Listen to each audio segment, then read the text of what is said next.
Matapos malaman ang listahan ng least desirable na kaduo, si Brent, G ako rank 12. No. I think it's partly my fault kung bakit ka nasa baba.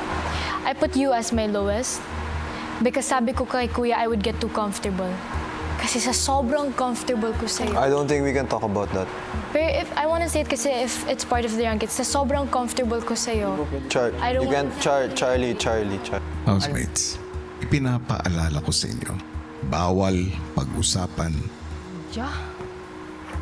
ang mga napag-usapan natin sa confession room. Batas ko yan. Dumaan naman tayo sa pag-uusap as a whole. For me, yun yung titingnan natin as basis kasi majority siya. Walang din magsalita about this box. I just wanna say sorry, of course, na dumating kayo sa ganitong punto. Pero parang at this point, nilalaro na yung utak natin eh. Ilang araw na tayo nandito, ilang buwan na tayo, ilang linggo. Kilala na natin yung isa't isa. Siguro naman, at this point, wala naman tayong bad blood sa isa't isa eh.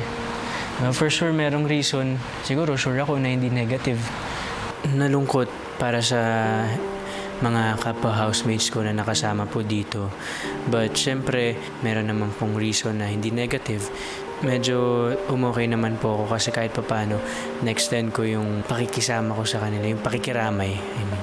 Ako naman, since isa ako dun sa mga nasa red letter, I really won't take it against you guys. I know, kasi may naging basis din naman ako kung sino yung last ko and yung first ko.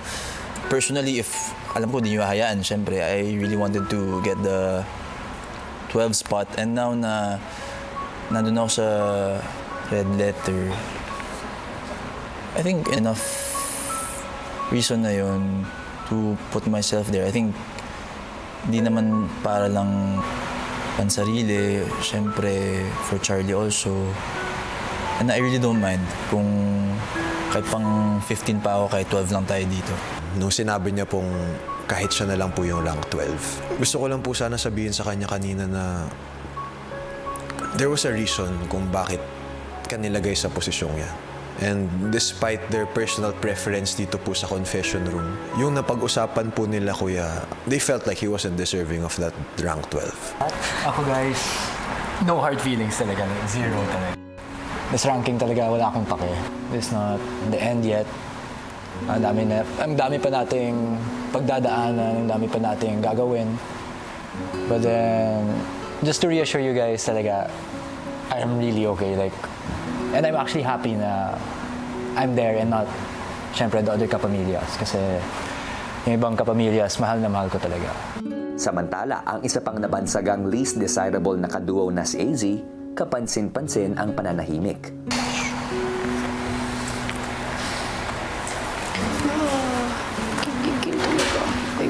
Distract lang talaga siya. Test lang yan natin. Sorry guys, parang pumitik ako ng konti. Strong and steady. Gigil lang ako na they would do something like that. Parang, sorry. I don't have level-headedness or stability like Ralph. I don't make people laugh or make them happy as well as a sneer. Kaya I can say that they all deserve the roles that they get. Kung ganun, handa ka bang ipaglaban ang pwesto mo dito sa bahay? O tulad ng ranking, tatanggapin mo yun na maging huli?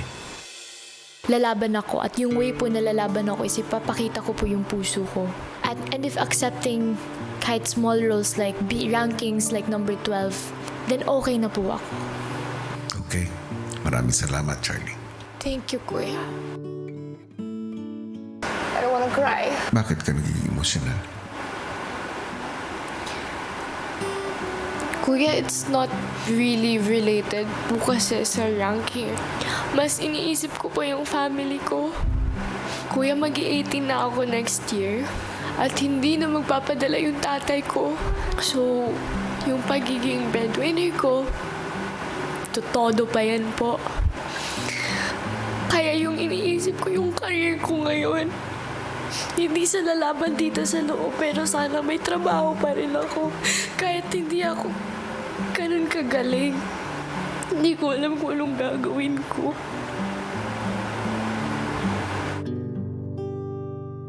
Marahil, ang nakikita mo ay rank 12. Tungtungan para sa pinakahuli. Pero it is more than that. It is overcoming the odds. It is defying what other people might think of you. Kasi hindi ba ganun ang nangyari?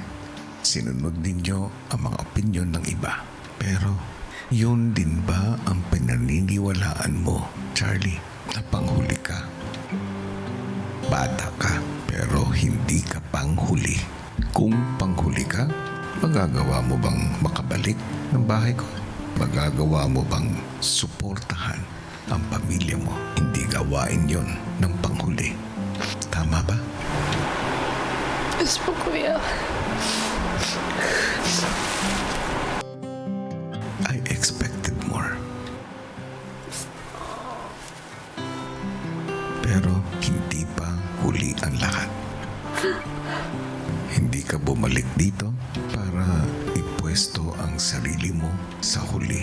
I believe in you. At kung magiging huli ka man, gagawin mo yun ng lumalaban. I'll do my best po.